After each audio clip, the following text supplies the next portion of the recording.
लोहिया जो गोवा की आज़ादी के संग्राम के पायनर थे, जिन्होंने 18 जून को मडगांव के लोहिया मैदान में आकर पुर्तगाली कॉलोनीज के अगेंस्ट एक आंदोलन शुरू किया। पूरा हिंदुस्तान आज़ादी की लड़ाई लड़ रहा था।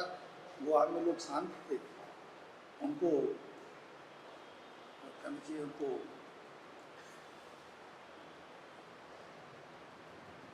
मार्गदर्शित किया। उनकी जयंती 23 मार्च को होती है। 1999 में पहली बार अग्रवाल समाज गोवा ने यह मूर्ति की स्थापना करी और तब से हर साल 23 मार्च को हम उनका जन्मदिन सेलिब्रेट करते हैं।